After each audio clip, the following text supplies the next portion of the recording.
Eu chamo Alberto García e son, iba a decir son xestor cultural, vou decir, son animador sociocultural, desde fai 20 anos.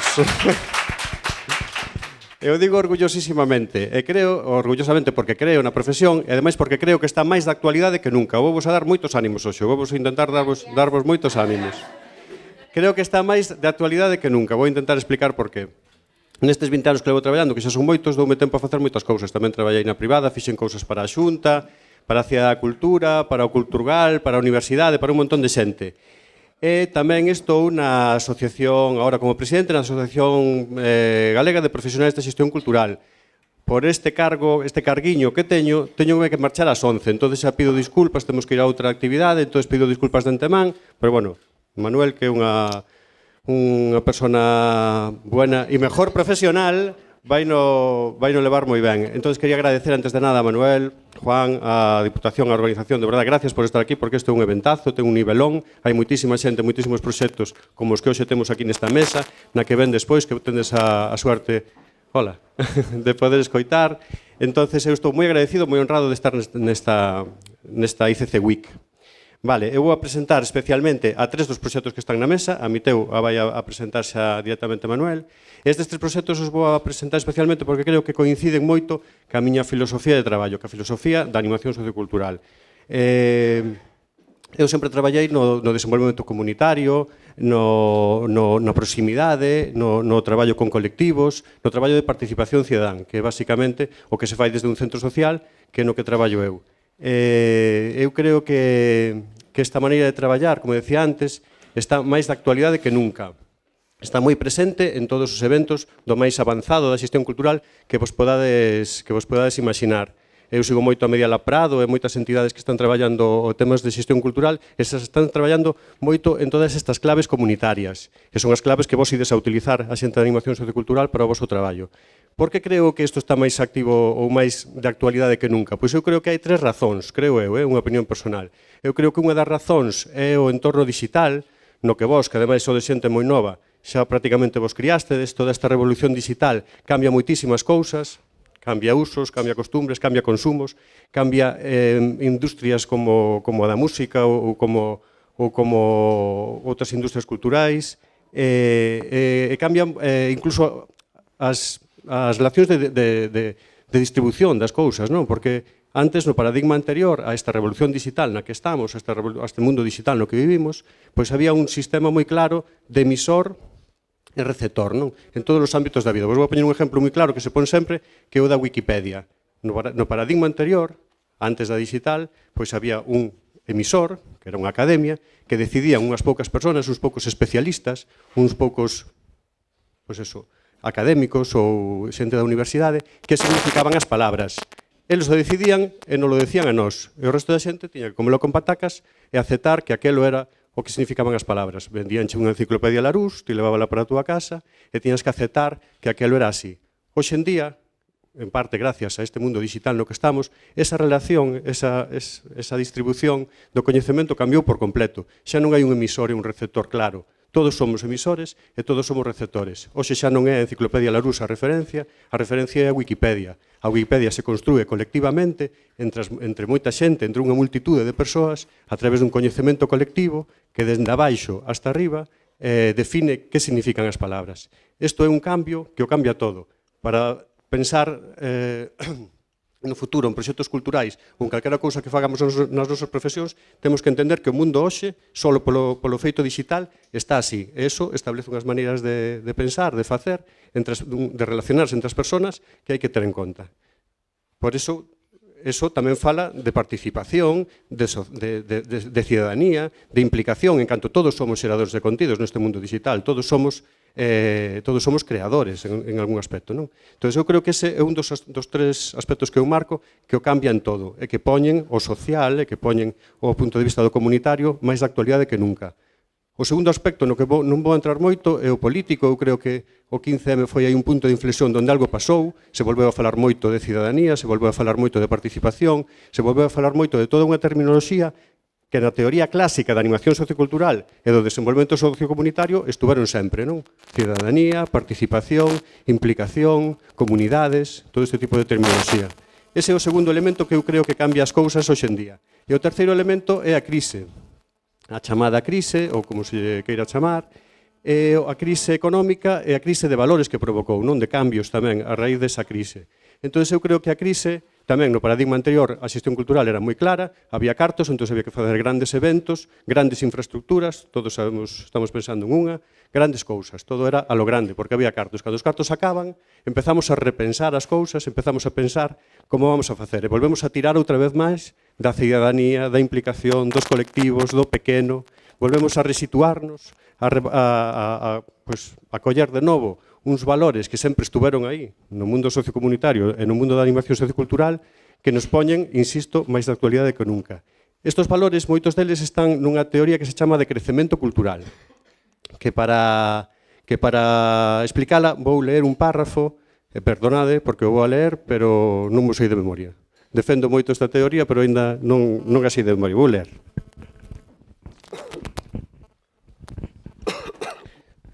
Vamos a ver. O decrecemento, en termos xerais, aboga por repensar o desarrollismo e o crecemento económico e productivo como único paradigma da sociedade. Isto que foi no pasado, que o único importante era o económico, o crecemento, agora se ve que non é sostible, que non podemos pensar solo nesa clave. As propostas decrecentistas falan de redistribución e relocalización dos recursos a partir de experiencias de autoxestión cidadán. Moi importante, implicación, cidadanía, unha vez máis.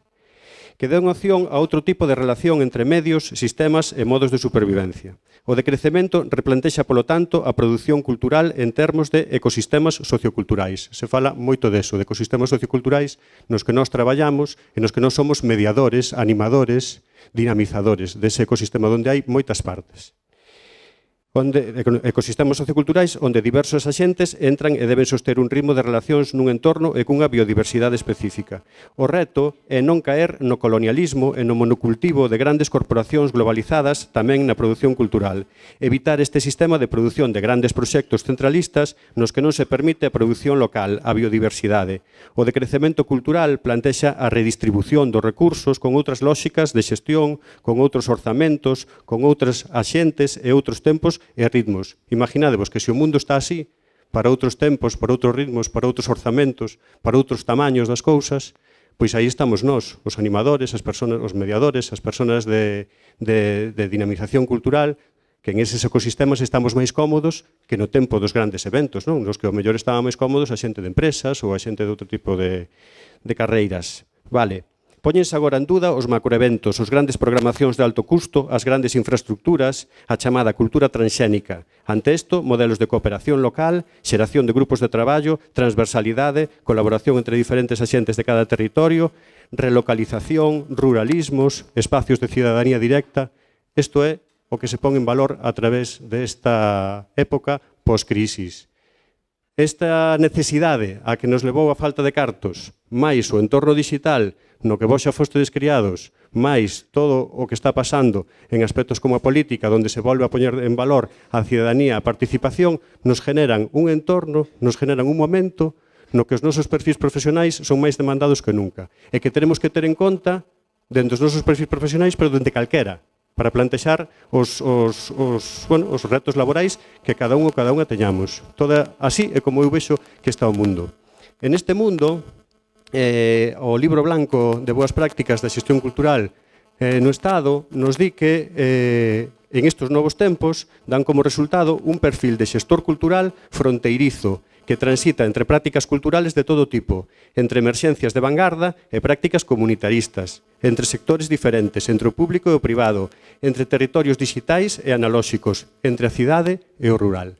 E entre a cidade e o rural están estas tres experiencias. Eu creo que tamén entre a cidade e o rural e un pouco en esta introducción que eu quixen facer están estas tres experiencias que nos van a contar elas mismas que fan, como o fan, dende onde o fan e que para mí son un pouco representación deste novo mundo, deste novo paradigma, deste momento no que estamos. Así que empezamos xa con eles, que son os auténticos protagonistas, que eu xa me liei demais, e empezamos con Espazo Matriosca, non?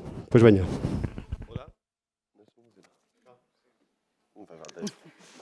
Bueno, buenos días. Como dixo, somos representantes de Espacio Matriosca, un colectivo que está formado actualmente por 9 integrantes.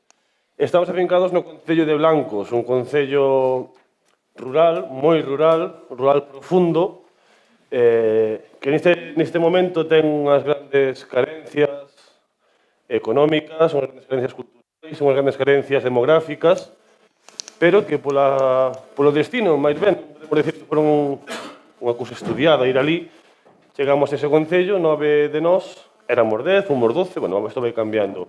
Chegamos dende Madrid, principalmente, inda que tamén hai xente de Valladolid e Burgos, con intención de crear, en primer termo, un estudio de creación artística.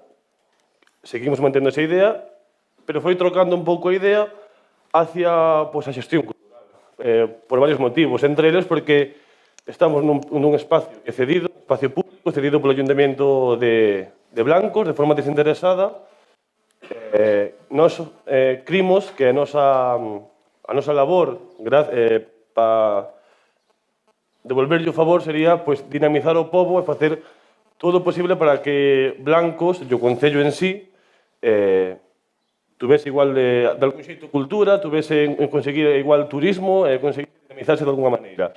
Entonces, debido a eso, empezamos a facer como un traballo de xestión que pouco a pouco foi crecendo hasta ahora mesmo ter unha serie de proxectos que van dende, como decías ti, non temos, ainda que seamos de Bellas Artes, estudiamos Bellas Artes, por cierto, na Complutense de Madrid e na Universidade de Cuenca, non nos cerramos solamente ao campo artístico, sino que estamos facendo máis actividades de aspecto social, o aspecto dinámico culturalmente falando.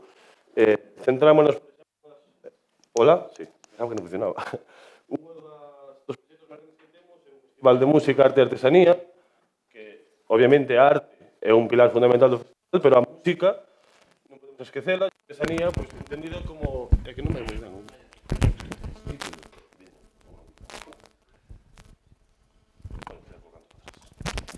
Hola. Pois eso, falamos do festival, que é recomendable que veñades, por certo, estades invitados. Falamos de outros proxectos, como pode ser algún proxecto de pintura mural, proxectos de residencias de verán, onde veñen diferentes artistas e creadores non solamente plásticos, sino audiovisuales, incluso nos gustaría que viñeran algunha vez, o que sei, arquitectos ou algo así, veñen ao noso espacio, conviven connosco durante un tempo, desenrolan a súa actividade. Falamos tamén de campamentos de verán para a mocedade e os nenos, tanto da zona onde nós vivimos, ou da comarca da Limia, que é onde estamos, como do estranxeiro. Cando digo estranxeiro, digo do Bierzo para diante. Bueno, sobre todo, igual matizar que somos un grupo de traballo e un grupo de amigos.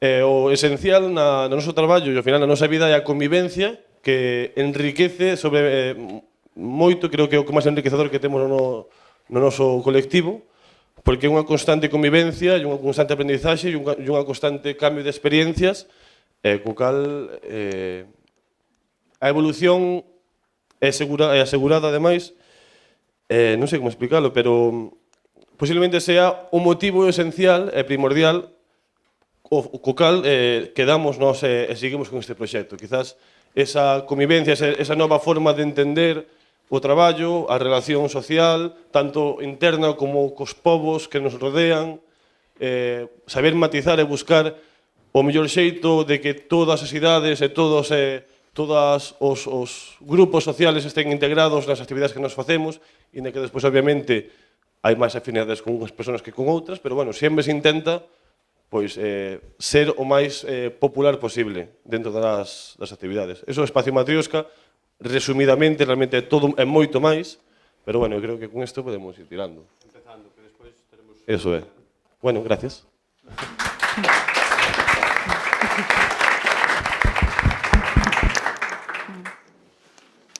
Bueno, eu son Eva e veño de, a mí se me funciona, de Vivir Vilamarín. E, bueno, antes de nada quería agradecer a organización da ICC Week o convidarnos e deixarnos este espazo para compartir, bueno, un poquinho o noso proxecto e tamén pedir benevolencia, porque a diferencia de todos os que estamos aquí sentados, nos, ou as persoas que acompañamos Vivir Vilamarín non somos profesionais. É un proxecto moi amateur E, bueno, como as industrias culturais e creativas reivindican moito a profesionalización do sector e... Sí, tamén.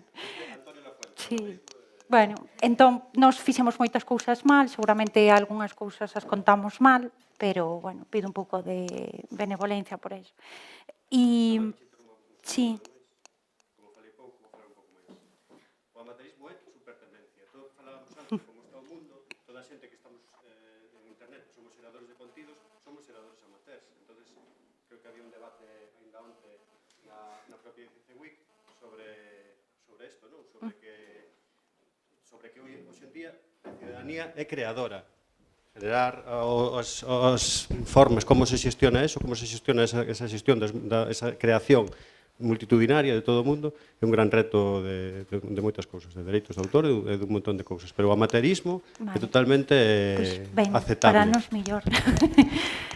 E, bueno, o proxecto noso, Vivir Vilamarín naceu como ao comenzo como ca intención de dinamizar a vida sociocultural dunha aldea dun pobo de Ourense, dunha aldea moi pequena.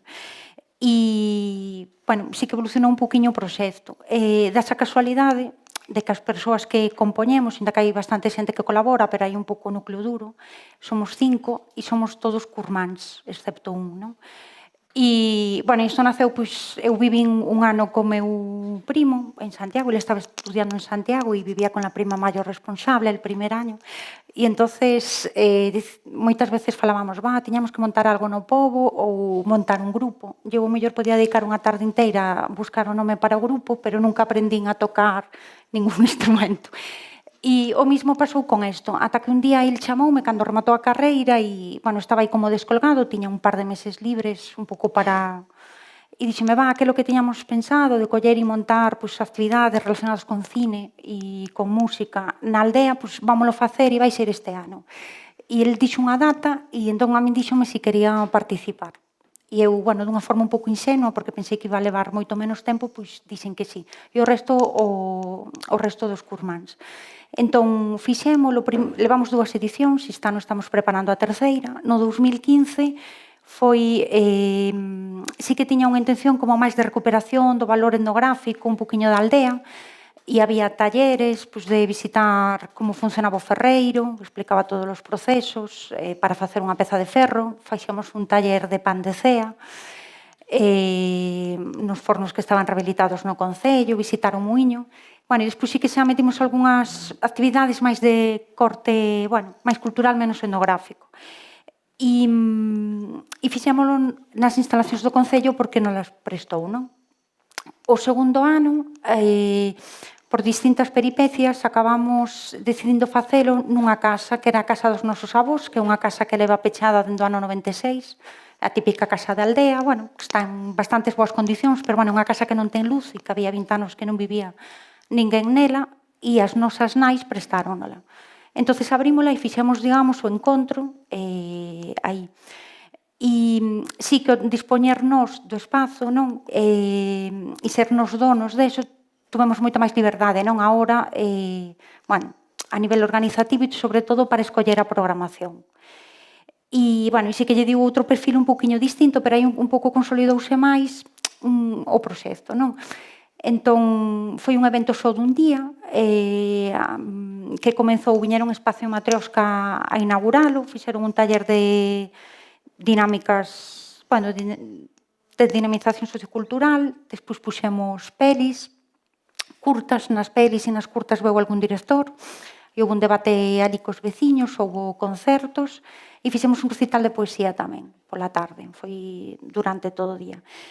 E sí que, o que vos dicía, que como nos fixemos dunha forma moi pouco profesional, moi amateur, metendo moito a pata, de forma indirecta, ou como consecuencia, creouse un poquinho unha entidade, porque foi un evento dun día de duración, pero que se creou un ambiente moi particular. Por exemplo, cando estábamos vendo as películas, as veciños trouxeron cake, entonces despois durante o debate co director a xente estaba tomando cake e un café de pota que se fixo, nos montamos un bar o que sería a cociña da nosa avoa.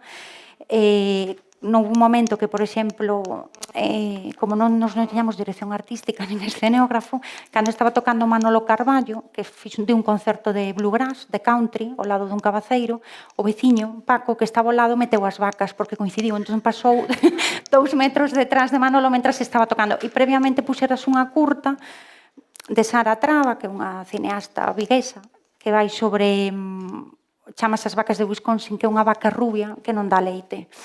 Bueno, o argumento. Entón, parecía que era a vaca de Sara, da película de Sara, que pasaba detrás do concerto. E despois, por exemplo, temos 2 veciñas que son xeniais, que son Celsa e Amalia, que teñen 90 e 92 anos, e viñeron ao recital de poesía. O recital máis era como moi urbano, eran uns poetas transcendentais falando de filósofos postestructuralistas, e Celsa e Amalia estaban guapísimas, cuns vestidos superlucidos de flores, sentados no banco, cas mozas da cidade, ou como o primo vivendo un calimocho. Creouse un ambiente moi bizarro, pero ao mesmo tempo moi fermoso. E xurdiu un pouco, pois, porque nos o fixemos dunha forma, pois, bueno, penso que foi consecuencia deso. Un pouco trapalleira, pero saiu ben, creándose entidade. E, bueno, é un poquinho o proceso.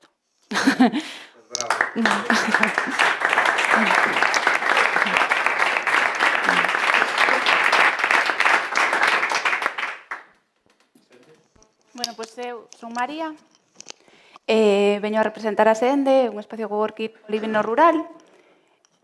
Estou moi impresionada con estas iniciativas que aquí se presentan hoxe. E nós chegamos fai 4 anos, 3 anos e medio, a unha aldea pequeniña, en Lobeira, coa idea de montar un coworking co-living, non? No que chegara xente de todo o mundo, aparte da población galega, e empezar a traballar sobre diferentes aspectos, non? Sobre todo innovación, educación e arte. Gracias á tecnoloxía, como comentaba Alberto antes, pois isto é posible, e foi posible. Poder traer todo ese xente, facer esa chamada, non? E que chegue a cada rincón, e traballar dende aí e innovar. Pois dende robótica ata estar cos veciños e intercambiar pois cousiñas da vida cotidiana, non? Da horta. Empezamos así sobre a marcha con pequenos proxectos e agora pois xa neste paso xa sobre 1000 personas nestes 3 anos e medio achegáronse a Senderiz, sobre 45 países, máis ou menos. E hai proxectos que veñen estas persoas pois internacionais, por así decirlo, hai proxectos máis nacionais, e hai a igualdade que hai. Perdón, é que estou un poquinho nerviosa. Normalmente non suelo falar en público, estou máis na retaguardia. E hai proxectos de todo tipo, non? Para falar de xestión cultural e falar de xestión económica culturalmente, pois intentamos facer proxectos accesibles a todo o mundo. Dende proxectos no que sexan moi poquiños cartos os que os participantes teñan que aportar para poder pasar unha semana de experiencia con outros participantes, a outros que sexan un poquinho máis costosos, non? Por así decirlo. Entón, bueno, vamos intentando que a cultura dende aí chegue a todo o mundo e intentamos facer cousiñas e colaborar con un montón de xente e facer cousiñas do corazón que nos gusta, non? Dende esa filosofía de liberdade que te dá o rural, non? De poder, ali, podes crear, nos decimos que cando estás ali somos moito máis efectivos, non? E as cousas salen moito máis rápido. Quizás as distraccións non as hai tanto como na cidade, non? Entón, ali tamén se xenera no co-living, é unha convivencia moi forte na que non se dan noutros coworkings de ciudad, non? Ali te levantas pola mañán e xa tomas café con alguén, ao mellor estás en pixama, ou chega a hora de comer, todos poñen a mesa, se cociña xuntos, son outras vivencias. Entón, bueno, intentamos facer así e xerar momentos E dai surxen un montón de novos proxectos, non? Porque a mellor alguén ven con un proxecto, pero sae con outro tamén. Entón intentaré ao futuro, non, que queremos acadar, sería pois que Sende se converta en gratuito e que todo o mundo poda chegar ali e bueno, xerar un proxecto paralelo no que nos permita vivir o mellor de algo online. Ahora tamén estamos planificando facer cursos máis intensivos. Encántanos apoiar as persoas xóvenes locais da zona. Xa son 5 persoas que traballan todo o verán con nós. Tamén apoiamos a restaurantes, panaderías, 3 panaderías, a tenda do pobo, porque claro, consideramos que é eso, é a vida, non? Os veciños. Entonces, bueno, estamos aí traballando en pequenas novas cousas que irán saindo. Temos diferentes proxectos, despois podedes nos preguntar máis sobre... Si queremos ir a Sende, como nos enteramos de lo que está pasando? Podedes seguirnos redes sociais en Facebook senderiz.com ou na web sende.co.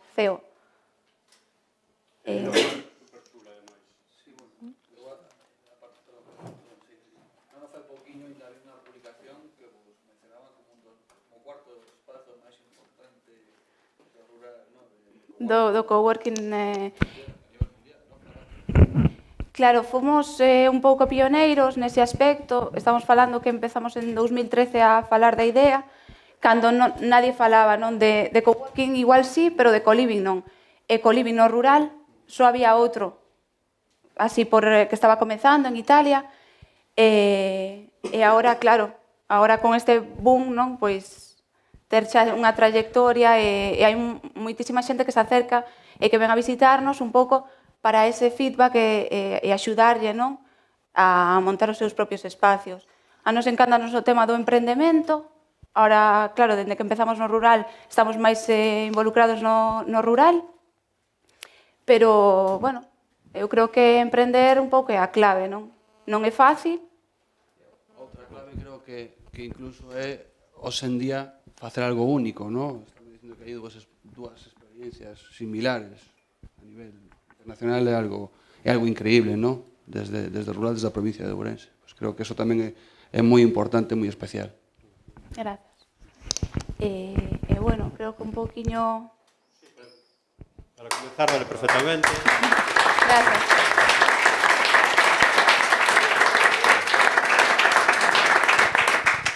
Bueno, é Fernando da Miteu, bueno, presentar aquí o copresentador. Eu creo que se presentará el a si mesmo moito mellor que a eu, pero, bueno, director da Miteu de Ourense, como un dos cargos principais para min, pero igual para él non, porque a maiores é actor, membro de Sarabela Teatro, investigador da Universidade de Ourense, traballador do audiovisual, vamos, multiinstrumentista. Bueno, bos días, gracias por estar aquí. Agradecer tanto a Juan como a Manuel o convite, pero non tanto a nivel particular, sino como que lle abrades un aporto ao teatro dentro das industrias culturais. O galla que a partir de agora contedes co teatro, que para nós tamén é fundamental estar neste tipo de foros. E outra cousa ben importante é, bueno, pues coñecer estas iniciativas, porque si hai algo fundamental para manternos vivos é eso, a curiosidade, poder seguir coñecendo a xente nova. Así que moitísimas gracias por todo o que contastes. Vou falar a Miteu, creo que isto empeza a fallar. A Miteu nace no ano 1996. Estamos agora mesmo vivindo a súa 22ª edición. Proviña de unhas mostras de teatro, non sei se falar así o aire ou quero dicir sin micro, vale. Proviña dunhas mostras de teatro universitario galego, que eran pequeniñas, quero dicir, tiñan en torno a 3, 4 ou 5 grupos, todos eles dos campus de Galicia. Entón, no ano 96, veu, digamos, a primeira idea, e o galla que vos diga algo que vos poda servir, non? Que foi a marca. Foi buscar unhas posibles siglas para que funcionara. E aí veu a Miteu, que había ao principio que explicar a Mostra Internacional de Teatro Universitario. Cos anos pasou o contrario, que cando digo, mira, son da Mostra Internacional de Teatro Universitario, dinxe, a Miteu. Entón, dis, bueno, vale, empeza a coallar o que é ese nome. Por que nos servía isto? Porque queríamos diferenciala un pouquiño. Por tanto, falamos por unha banda de marca e por outra de diferenciación. E a diferenciación viña en canto que non só fora mostra de teatro universitario, e de aí que se pudera simplemente dicir Miteu, sino que tamén houvese compañías profesionais. E xa desde o principio, ademais, buscar algo que nos parecía importante, que é un cabeza de cartel.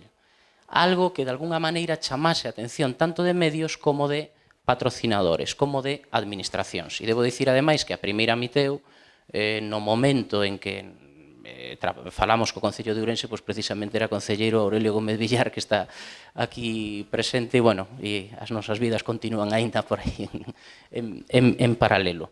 Por tanto, eso, falo de marca e diferenciación, por unha parte, non? Que tiñamos nese momento? Pois 300.000 pesetas, non? Que viñan sendo 1.800 euros por parte de os patrocinadores, que non fora a propia universidade. Digamos que nós, bueno, gañábamos algo polas horas de clase que dábamos, e entón había eses 1.800 euros. Por tanto, dificilmente se podía facer unha campaña grande nin en medios de comunicación, e ademais, cando empezou a Miteu, non había prácticamente móviles. O sea, parece bastante difícil. Eu, polo menos, non o tiña. Eu tive no 98, 3 anos despois, non? Pero internet non estaba tan seralizada. As cousas, pois, para contactar con grupos, mandábamos cartas e pegábamos o selo. Marchábamos a unhas cousas que se chamaban locutorios, que seguro que vos sonan, pero, bueno, para registrar que gastáramos tanto diñeiro nunha chamada a Brasil, non? Pero, si non... Bueno, entón, o único que víamos que tiñamos era, facendo reconto, é dicir, buscando o noso valor, eran as persoas que integraban a aula de teatro. E entón aí veu unha das características da Miteu, que é tomar a rúa. E empezamos a facer desfiles. Dicimos, unha cidade de 100.000 habitantes, prácticamente polo paseo desde o século XIX pasa todo o mundo por esta cidade, pois hai que tomar esa zona, e entón verán os medios de comunicación e os cidadáns, se xa lle empezamos a repartir volantinas en man, pois de alguna maneira esa información vai chegar directamente sí ou sí. Ademais, outra cousa na que evolucionou a Miteu, neste caso, non sei se para ben, era que ao principio, cando facíamos os desfiles, inconscientes nós non pedíamos permiso, e entón a policía viña detrás de nós para decir, pero por favor, estades no medio da rúa, afastádevos. Unha vez nos metimos por Curros Enríquez, cos anos a policía ábrenos o paso, non? Non sei se isto é bo ou malo, o outro tiña o seu encanto tamén, non? Falaba antes, por tanto, eso, digo, aproveitar os medios que se teñen no momento, non? Falaba antes de darlle importancia ao que se fai. Por qué? Porque varias veces, bueno, a Miteu ao longo de 22 anos, imaginaredes, e en diversas reunións, correu o risco de virse abaixo por algún dos patrocinadores ou por varios dos seus patrocinadores. En algunha ocasión, tocome, pois, abandonar airadamente unha reunión e dicindo, bueno, pois, así non continúo. Que pasa? Que se consegue previamente que eles consideren tamén, e falo aquí neste caso das administracións como interlocutores, non? Que é parte súa, que tamén ten unha importancia, se xa os medios de comunicación pouco a pouco foron aprezando a iniciativa, e sobre todo, se hai espectadores, se hai xente que a secunda, pois cada vez se convirte en algo máis difícil de botar abaixo. Entón non se trata tampouco, ni moito menos, de ir de chulitos, pero sí hai un momento en que non pasar por determinadas cousas. Como se consegue isto? Pois xa digo, por exemplo, se se organiza un ciclo de conferencias, evidentemente, pois o que facíamos era contar a problemática do exercicio profesional galego. Pero se ao lado desto viña Berlanga, ou viña Boadella, ou viña Carmelo Gómez, ou viña Quique San Francisco, dependendo dos casos, colla unha relevancia maior. E entón resultaba máis difícil, de alguna maneira, tirar isto abaixo. Vale, estou tratando de dar, bueno, unha serie de claves, espero que non demasiado inconexas. Había unha dobre vertente ao principio, claro, porque era como unha iniciativa de cara aos alumnos que estudaban teatro, pero enseguida vimos que o necesario era abrilo a toda a cidadanía. E, desde logo, unha parte fundamental de chegar á cidadanía era os medios de comunicación. Entón, tamén había que gañar os medios de comunicación. Cos anos, a medida que fomos obtendo orzamento, desde logo, unha das cousas que facemos pois é pagar anuncios, porque funciona así. Isto funciona así tamén. E outra das cousas que tamén intentamos facer é manter satisfeitos dentro do posible. E aquí vou contar unha pequena cousa que nunca contei, pero é do funcionamento, non? E como estamos con esta mesa, satisfeitos aos patrocinadores, non? As administracións que te están apoiando. Entón, houve unha época, e Rosa o saberá, porque viviu varias desas roldas de prensa, na que nós facíamos accións teatrais nas roldas de prensa. Que pasaba? Que o día seguinte a foto que saía era a dos actores. E eu pensei, vamos a ver, e eu digo francamente, as administracións hai un momento no que necesitan tamén que isto repercuta nelas. Entón deixamos de facelo e a partir dese momento, lóxicamente, a foto podemos pensar que é máis aburrida, que é máis do de sempre ou o que queirades, pero é máis efectiva en termos do que interesa para o mantenimento dunha mostra. E é que se vexa tamén quen está detrás. Porque, claro, neste caso é unha cara visible, me veredes, pero necesitamos, sin en absoluto vendernos, dicindo as cousas como son, falando directamente as cousas nos despachos e, sobre todo, sin renunciar a liñas de programación, é dicir, debo dicir que nunca ninguén se lle ocorreu dicir pois non traigas a Albert Plau, non traigas a... xamais, porque, lóxicamente, creo que nos coñecemos todos e entón non virían, pero hai que manter tamén satisfeito os nosos clientes, tanto aos espectadores, á cidadanía, como a aqueles que nos patrocinan. Eu aí sinto, pero debo dicilo como industria cultural, e o teño bastante claro. Ademais de unir a patrocinadores, que é o que fai a Miteu, porque cos anos, a parte do Concello, foi entrando pois Deputación, a Universidade xa estaba, foi entrando Xunta de Galicia, e só en moi poucos momentos entraron patrocinadores privados. Sabedes que iso é unha teima que temos en Galicia, os patrocinadores privados apenas entran, non hai unha lei de mecenazgo real. Isto que están contando, por certo, de que o IVA vai baixar non é certo, vai baixar simplemente o que na taquilla, pero o que máis move a cultura é mediante cachés, e aí vai seguir o 21%, vale? Digo para que tampouco nos conte unhas cousas por outras. Ademais disso, unimos disciplinas. Pensamos, dado que hai estas axudas, debemos incorporar a danza, exposicións, curtametraxes, circo, e entón empeza a converterse tamén noutra cousa. Sabedes, estou falando moi brevemente do que foron as liñas de evolución. Outra cousa interesante de cara ás mostras é, en un momento dado, e espero non estarme prolongando moito, o que son os eslogans. Houve un momento en que, para facer notar a cantidade de países que viñan pasando pola Miteu, no 5º ano xa pasaran 5 continentes. Entón, 5 anos, 5 continentes. Coallou. Ou a mostra dunha cidade ou o teatro dunha universidade. Cada certo tempo, sacar algunha frase que poida quedar, non? Somos organizadores tamén da MOTI, da Mostra de Teatro Infantil, que se organiza en decembro, e pensamos o teu mellor agasallo é o teu tempo cos cativos. Sabes? Quero dicir, algo que de alguna maneira poda callar, que poida entrarlle ás persoas que directamente son os nosos potenciais receptores, non? Xa falei de varias cousas, na medida en que íamos medrando, evidentemente, xéranse tamén postos de traballo. Nestes momentos na Miteu hai 4 persoas todo o tempo, máis outras moitos de apoio e voluntarios, e falar tamén do retorno, lóxicamente. Algo destas características se empeza a ter xa un retorno importante. Para empezar, o 21% de todo o presuposto que se manexa vai pro Estado, en concepto de IBE. Pero aparte falamos de comercio, de hostelería, agencias de viaxes, imprenta, medios, os salarios, como xa dixen, e o feito de que xa teña pasado pois 40 e pico países, que neso coincidimos, é prácticamente un cuarto de todos os países que hai no mundo. E estas persoas que veñen, a súa vez, os medios de comunicación mencionan que veñen a Ourense, falan no seu círculo de Ourense. Hai moitas persoas que veñeron de outras cidades que acaban vindo a facer turismo a Ourense, sabedes? Entón, isto tamén é un retorno importante que teñen aquelas cidades que apostan, de alguna maneira, pola cultura. E xa para rematar, tamén debo confesar algo. Hai cousas que se gañan, que si medra e cousas que se perden, non? Por exemplo, boto moito en falla os coloquios que había, o contacto humano, non? Efectivamente, cada vez hai máis representacións, estamos xa en 30, e antes, cando me falaches, Manuel, do decrecemento, precisamente, e eu estaba bastante despistado no momento de decirmo, pero é algo que sí que me estou, evidentemente, plantexando xa desde hai un tempo. De feito, este ano hai como 2, 3 menos representacións, e é ir a algo como máis humano, como máis racional, e ao mesmo tempo que permita pasar tempo coa xente. Porque igual que medramos en número de espectadores, igual que medramos en repercusión, noto que, e iso sí que non quero, é perder o contacto humano coas persoas que chegan. E con isto, pois rematei. Gracias. Se non era porque se transmitiu un pouco esas ideas desde un punto de vista lúdico. E, bueno, e a nos foi como nos funcionou. É dicir, si era unha casa que levaba pechada 20 anos, ora imos varios fins de semana a limpala, os nosos amigos saben onde queda Vilamarín, bueno, que si se creou algo tampouco foi un cambio moi importante, pero foi algo relacionado un pouco pues, con el deseo, ¿no? Que es con lo que te gusta hacer.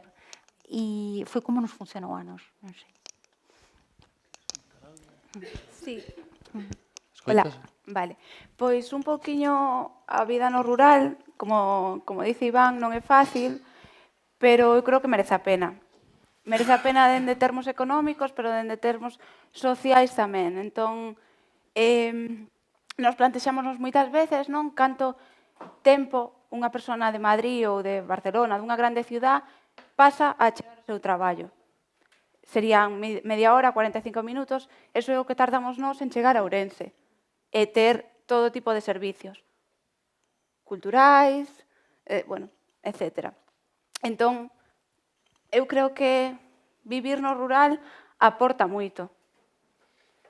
E como comentaba antes, gracias á tecnoloxía, eu creo que cada un de nós e de vos pódese instalar no rural e xerar dende aí o seu propio ecosistema no que vivir.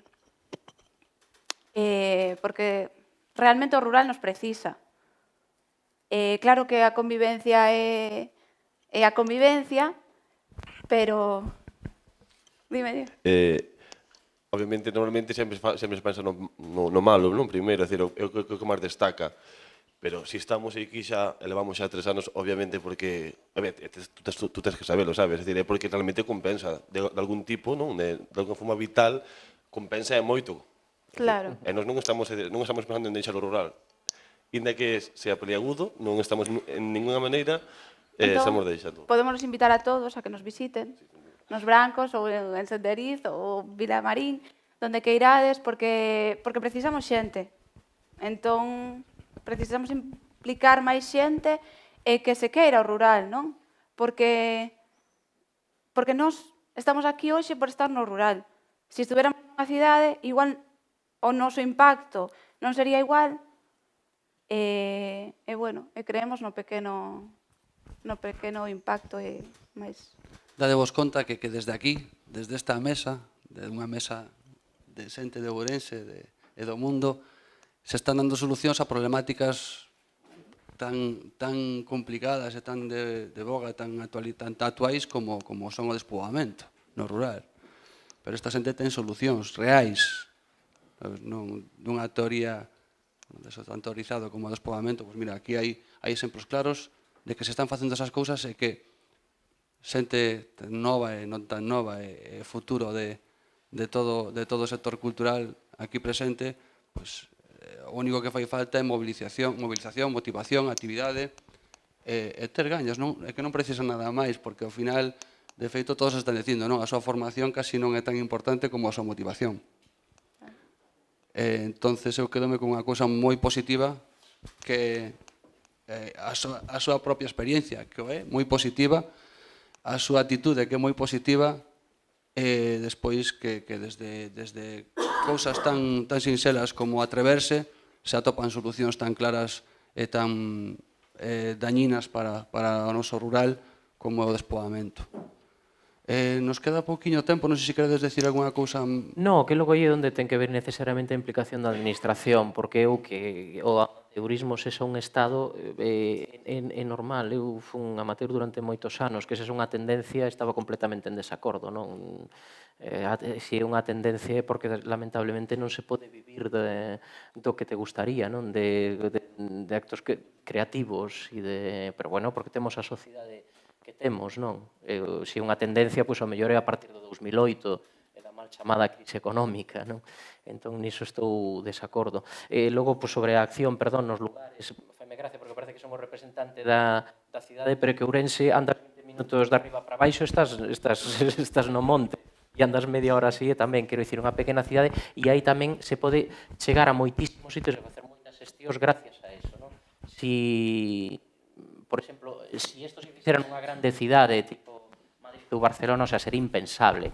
O que hai que investir, por exemplo, para que salgas nun medio de comunicación, vamos, quero dicir que cambian aí os parámetros, non? En todo punto. E logo falabas simplemente xa unha cuestión e remato sobre a creatividade, non? O que temos que estar é sempre atentos ao que acontece, non? E o que falabas do factor humano, non? Nós temos unha liña que é a das voces acaladas. Entón, cando houbo o conflito con Marrocos por aquel illote de Perejil, pois entón invitamos a Marrocos. Cando casi se rompen as relacións entre España e Chile, pois decidimos invitar a Chile. Si é o proceso de paz en Colombia agora e é conflictivo, pois traemos un grupo de Colombia para que nos fale. Si gas natural está fastidiando en Afganistán, intentamos por todos os medios e ao final conseguimos traer un país de Afganistán. Quero dicir, e aí é onde está realmente o que ti estás facendo, non?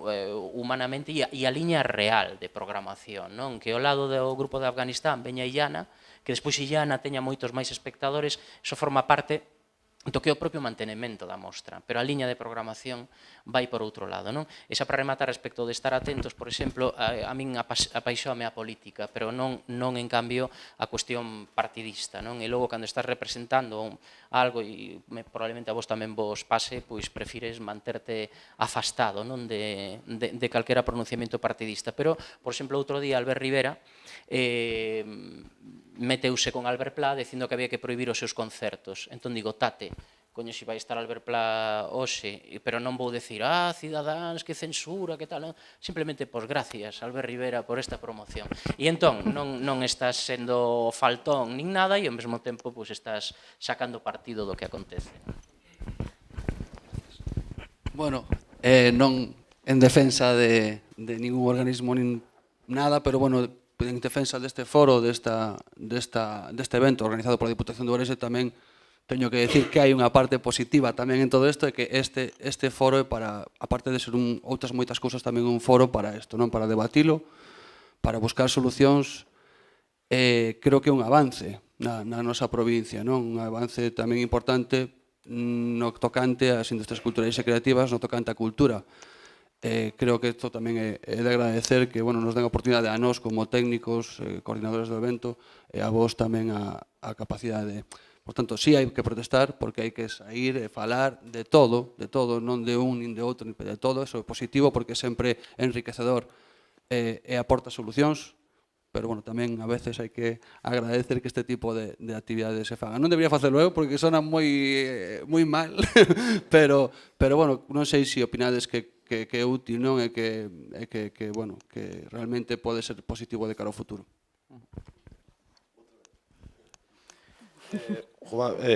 Eu creo que, obviamente, que nos den voz é moi interesante, sobre todo para a xente que ven, sabes? Non quizás para a Deputación tanto, sino para esta xente que está aí que ahora mesmo, pois creo que as nosas iniciativas se poden escoitar abertamente e incluso facendo crítica, porque ao final a cultura é unha ferramenta.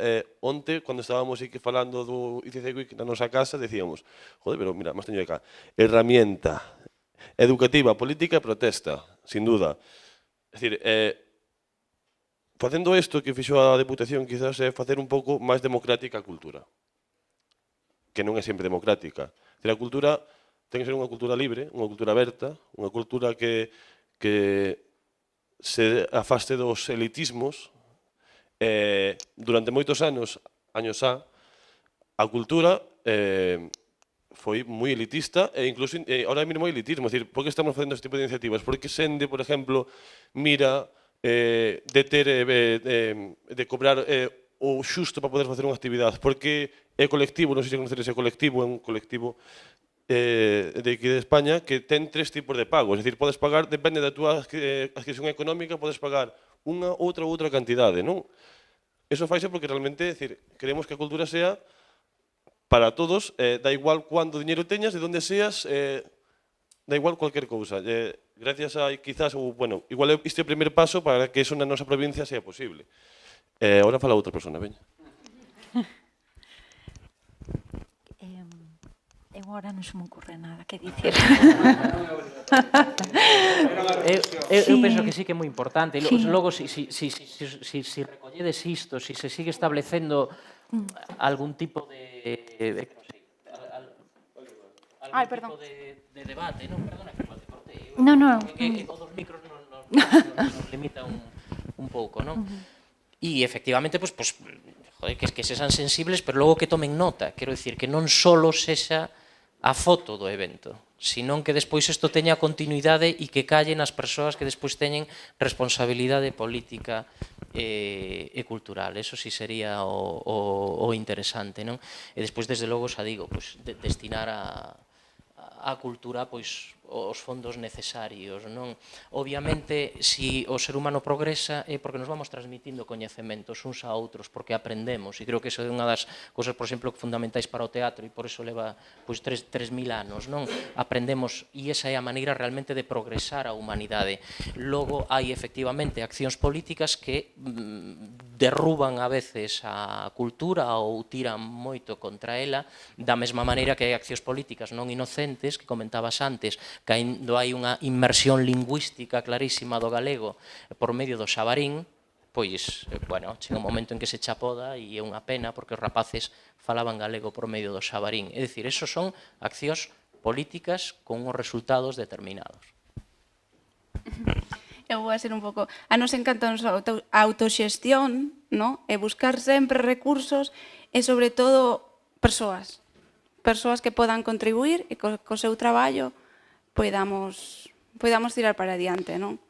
Porque, claro, vi unha crisis, pode vir outra, sempre hai que intentar ser un pouco independentes e tirar para adiante como, bueno, como se poida.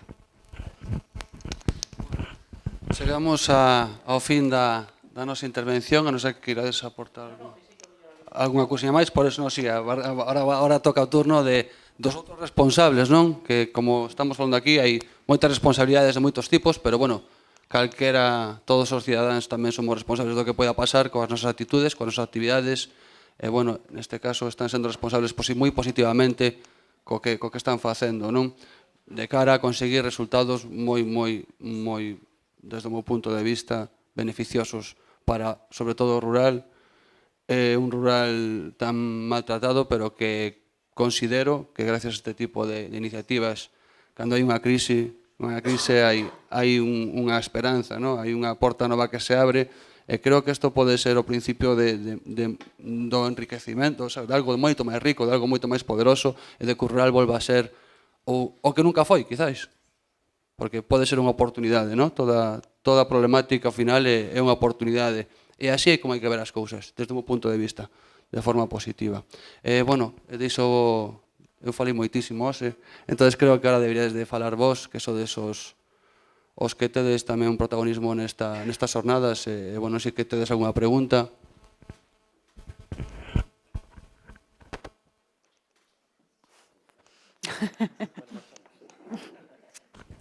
As preguntas poden ser para calquera de eles ou poden ser así lanzadas ao aire, Non nos insultedes, por favor, que nos portamos ben.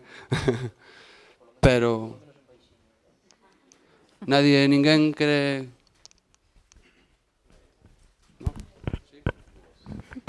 De repente 3. Ola, eu quería que María explicara o certame Bosquexo, que me parece moi interesante. Pois Bosquexo é un festival de debuxo, o natural, onde xuntamos sobre 20-25 dibuixantes durante unha semana. unha semana de convivencia e dibuixo con papel e libreta, non? Escapando un pouco do dibuixo digital que están todos os ilustradores agora. Lanzamos Bosquexo fai 2 días, encheuse esas 20 plazas nun día, realizarase a mediados de xullo. Xa é o 5º Bosquexo, ampliamos sempre no Bran e ampliamos unha edición o ano pasado a agosto, máis de interior, e a través do lúmeno, da lareira e toda esa tradición máis de inverno. É un ambiente super bonito, donde sobre todo veñen xente de España, da península, de España e Portugal. Bueno, solemos decir larga vida Bosquexo, porque nos encanta. Organizamos este proxecto con Miguel Porto, un ilustrador de cómics vigués e profesor. Nada, se vos gusta a ilustración, temos dende profesionais, aficionados, estudantes, xúntase aí todos os participantes. Gracias.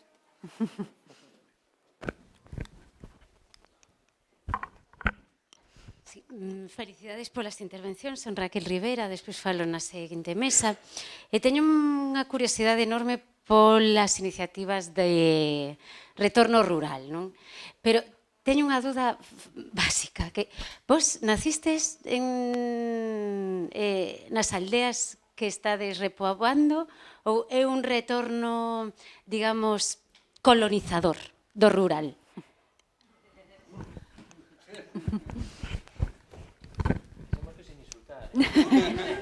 No, a ver, eu xa dixen antes, os meus compañeiros son de Madrid, de Burgos e de Valladolid. O único que se naceu en Galicia fun eu e nacín en Xinzo de Limia, que non os blancos. É dicir, Xinzo tampouco é unha urbe enorme, pero tampouco é unha aldea, non? No, sí. Sí. Un aplauso a xente dos blancos.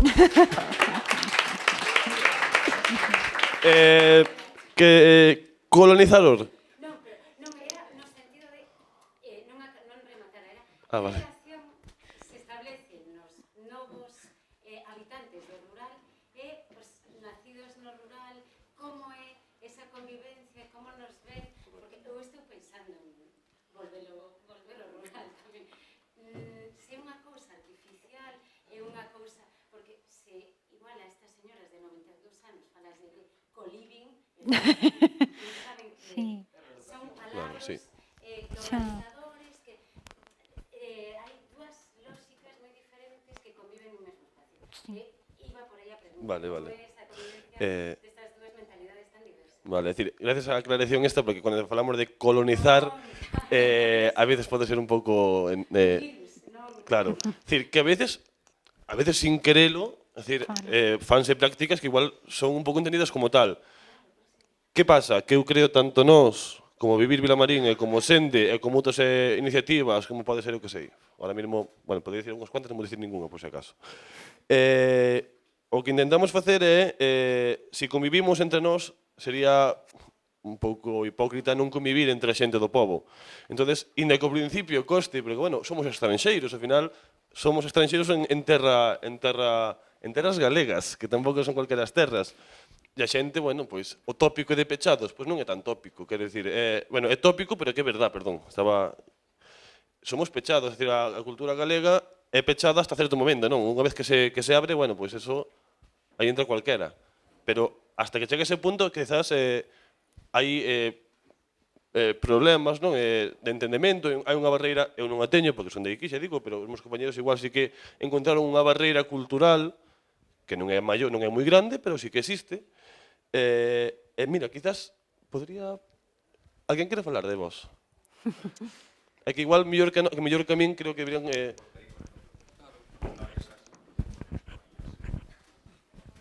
Hola, boas. Eu non sei falar galego, vou falar castelán.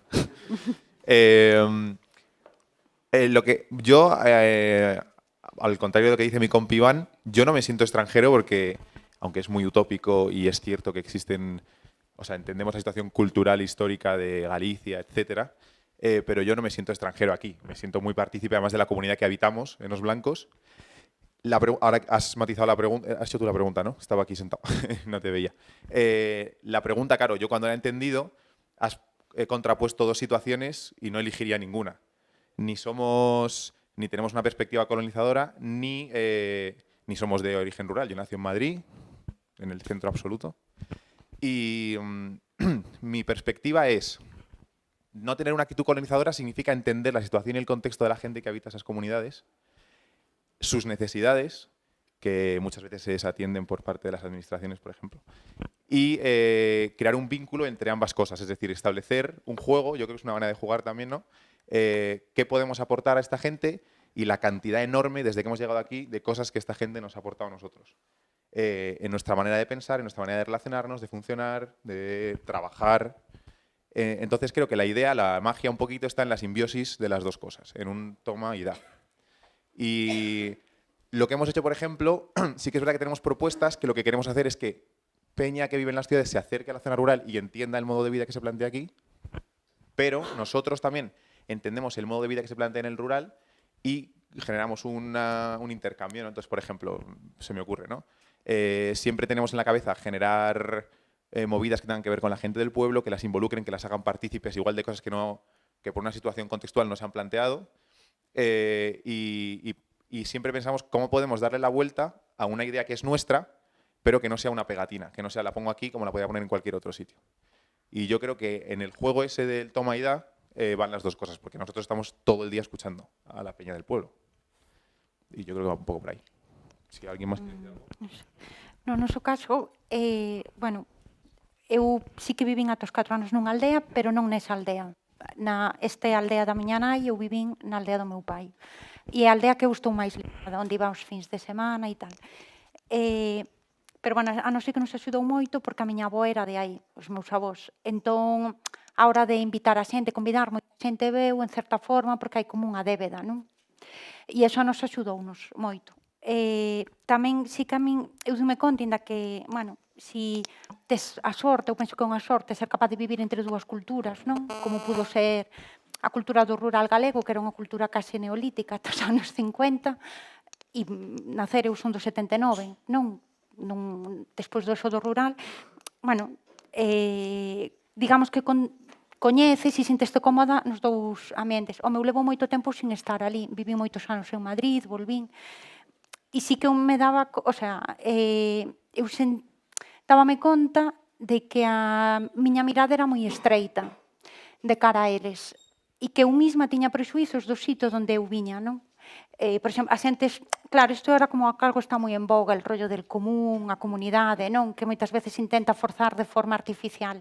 Pero aí quero dicir, xurde de forma natural. Nós, por exemplo, cando chegamos non tiñamos desbrozadora.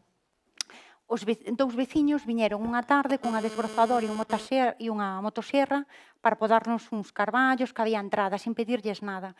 Tiñamos que ir comprar unhas lonas para poñer as pelis que houbera escuridade, a Barrela, que é a vila de servicios que está máis próxima. Pois o Paco, que era o veciño, insistiu en que tiña que vir con nós, porque il iba como garante e dando... o sea, como poñendo, dando confianza de que para que nos trataran ben. Bueno, non sei, que a xente couse, os bancos que puxemos, por exemplo, para as películas, uns banquiños e para os concertos, foron da primeira comunión duns veciños que non o prestaron. E tamén vive xente moi maior, xente moi aillada, e hai xente que non fala durante días con ninguén. Que é unha cousa que chama moito a atención. Nos, por exemplo, hai un veciño ali tamén, Arturo, que ten 90 anos, é un señor que vive só ali, nunha casa chulísima, un super chalé de granito, que fixo nos anos 90, morreu ali a muller e non se quere ir de ali, non? E un señor que a comida traenlla semanal, pois un restaurante que se dedica a eso. E é un señor que, bueno, que pode botar 2 ou 3 días sin falar con ninguén. Entón, claro, igual non entenden o concepto de coworking, pero, bueno, il flipounos porque a festa dali é a festa do Carme, que é o primeiro sábado de setembro. E veu por ali e dixo, cando estaban o grupo folk, bueno, dixe, isto a min gustame máis que a Festa do Carme. Bueno, que o digo un señor de 92 anos que dali e que nos... Pero bueno, sí que nos, cando nos juntamos para falar, así os debates máis intensos que temos, e se as ideas que aportamos, sempre sai alguén de nós que sale e dice, é unha intervención neocolonialista. E les non o van a entender. Pero despois daste que moito máis aberta e que teñen unha necesidade, o sea, de social. Pero bueno, sí que intentamos adaptalo, non? Pero bueno, ás veces tamén quere programar aquilo que lle gusta, non? Ou que tal. Pero bueno, foi así. Bueno, eu, como veciña dos Blancos, que debo ser a única que está na sala, quería decir que, bueno, a miña pregunta xa preguntou aquí a compañeira, así que quedou bastante claro, pero eu quería aclarar, como veciña, o importante que sodes para o noso concello e o orgullo que é para min poder decir fora, ou aquí, agora mismo, que son do Concello dos Blancos. E que jolín, que moito ánimo, que non vos vaiades do Concello, por favor. E que, bueno, espero poder visitarvos e acercarme, que dá gusto, vale?